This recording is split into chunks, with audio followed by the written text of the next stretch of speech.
Hello दोस्तों, मैं आपका दोस्त सूरज यादव आपके अपने ही YouTube channel study mega point में आपका स्वागत करता हूं।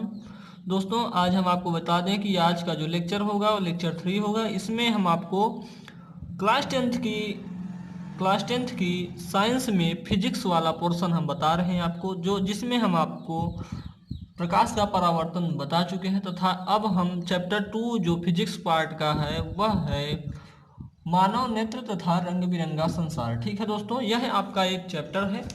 यह चैप्टर आज समाप्त हो जाएगा। ठीक है दोस्तों, आज यह चैप्टर समाप्त हो जाएगा। इसमें कुछ टॉपिक हैं, इसको आप पहले देख लीजिए। तो इसका टॉपिक दिया है, पहला है, इसके पहले हम निकट दृष्टि दोष बता चुके हैं। आज का जो टॉपिक होगा वो होगा दूरदृष्टि दोष। तो दूरदृष्टि दोष क्या होता है स्टूडेंट, पहले मैं आपको बता दूं कि जो दूरदृष्टि दोष होता है, इसमें इस दोष से पीड़ित व्यक्ति जो होता है उसको तो दूर के वस्तुएं तो स्पष्ट दिखाई देती हैं, ठीक है, लेकिन जो नज़दीक की वस्तुएं होती हैं स्पष्ट नहीं दिखाई देती हैं। तो चलिए देखते हैं। तो यहाँ पे लिखा है, दूर दृष्टि दोष से पीड़ित व्यक्ति को दूर की वस्तुएं तो स्पष्ट दिखाई देती हैं परंतु निकट की वस्तुएं स्पष्ट दिखाई नहीं देती हैं।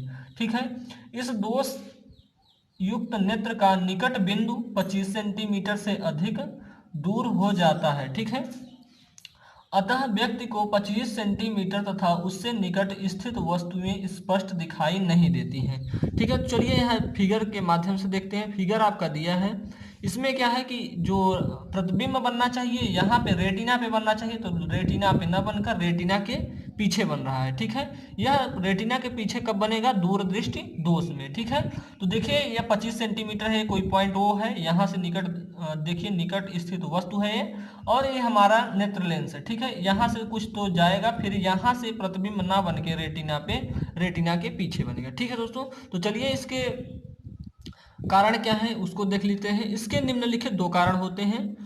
तो कौन कौन से कारण है आप देख सकते हैं। पहला कारण ये है कि नेत्र लेंस की वक्रता का कम हो जाना, जिससे उसकी फोकस दूरी बढ़ जाती है। ठीक है दोस्तों, तो जब फोकस दूरी बढ़ जाएगी तो यह दोष उत्पन्न होगा। ठीक है, नेत्र की देखिए दूसरा दिया है, नेत्र की मांसपेशियों के क्षीण हो जाने से नेत्र गोलक के व्यास का कम हो जाना। ठीक है, जो हमारा नेत्र का गोलक है उसका व्यास जब कम हो जाएगा तो यह दृष्टि दोष उत्पन्न होगा। तो इसके निवारण के लिए क्या करेंगे आप, तो देखिए निवारण के लिए क्या है।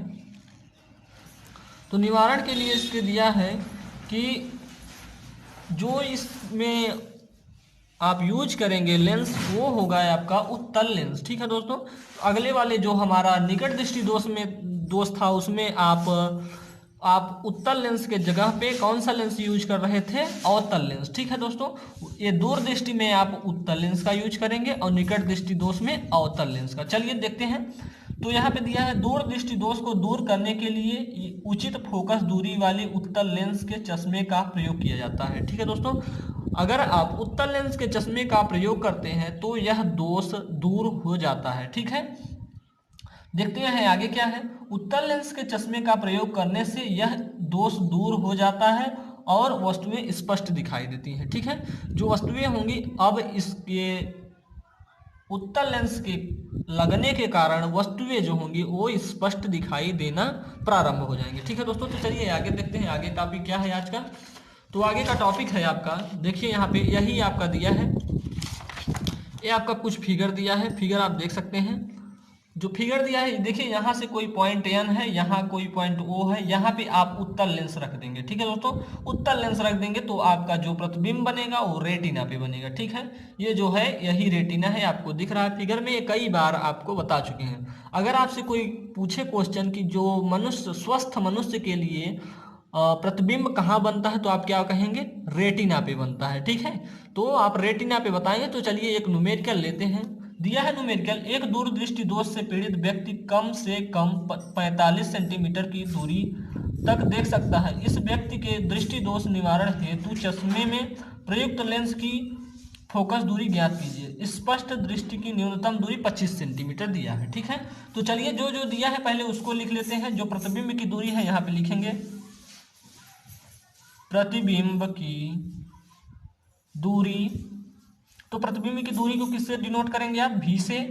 तो भी कितना दिया है देखिए यहाँ पे जो पीड़ित व्यक्ति है, दूर दृष्टि दोष से पीड़ित व्यक्ति कम से कम 45 सेंटीमीटर की दूरी देख सकता है। ठीक है, तो जब हम आपको बता रहे थे तभी बोले थे कि जो भी होगा वो सदैव निगेटिव होगा, तो -25 सेंटीमीटर लेंगे। ठीक है, अगला क्या है, वस्तु की दूरी क्या है। वस्तु की दूरी आप देखेंगे, वस्तु की दूरी, ठीक है, वस्तु की दूरी आप u से प्रदर्शित करते थे।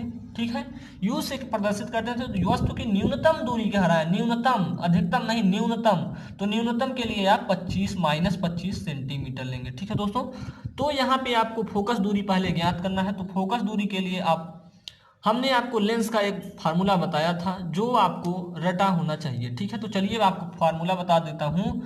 जो लेंस लिखेंगे, लेंस का सूत्र, ये हम आपको अगले वाले क्वेश्चन में भी बता चुका हूँ। लेंस का सूत्र जो होता है 1/f equal to 1/v minus 1/u होता है। यही वैल्यू सब इसमें पुट करनी है, उसके बाद आपका रिजल्ट आ जाएगा। ठीक है, तो यहाँ पे -45 माइनस 1/-25, तो इतना तो आप सॉल्व कर ही लेंगे, आपको ये सॉल्व करना पड़ेगा। तो चलिए देखते हैं, सॉल्व करके बताते हैं हम आपको। तो यहाँ हो जाएगा 45 माइनस 1/45, देखिए यहाँ पे माइनस और माइनस प्लस हो जाएगा, ये हो जाएगा 1/25। ठीक है, तो इतने को जब आप सॉल्व करेंगे तो कितना होगा, 1/f इक्वल टू 4/225। ठीक है, अगर इसको f इक्वल टू लिखें, अगर इसको हम f इक्वल टू लिखें तो क्या हो जाएगा, 225/4। अगर इतने को हम सिंप्लीफाई करें तो कितना आएगा, f इक्वल टू आ जाएगा आपका 56.25 सेंटीमीटर। आप भाग करके देख सकते हैं दोस्तों, ये आप भाग करके देख सकते हैं, हम आपको भाग करके दिखा सकते हैं। देखिए यहाँ पे 225 दिया है, भागे 4 करेंगे, 4 पंजे 20 होगा, तो 2 आ जाएगा, तो कितना हो जाएगा, 4 छंग 24 हो जाएगा, 1 आ गया। ठीक, दशमलव बढ़ाएंगे, 0 उतारेंगे, तो 2 बार जाएगा 8 हो जाएगा, यहाँ पे फिर 2 यानी 0 5 आएगा। ठीक है, यही आपका है सेंटीमीटर में। तो चलिए यहाँ पे कुछ पूछ रहा है कि उसके लिए न्यूनतम जो फोकस दूरी होगी चश्मे के लिए, लेंस में जो चश्मे में प्रयुक्त लेंस की फोकस दूरी होगी वो कितना होगी, कितना बताएं, जो चश्मे में प्रयुक्त फोकस लेंस की दूरी होगी वो 56.25 सेंटीमीटर होगी। तो चलिए नेक्स्ट टॉपिक की तरफ चलते हैं।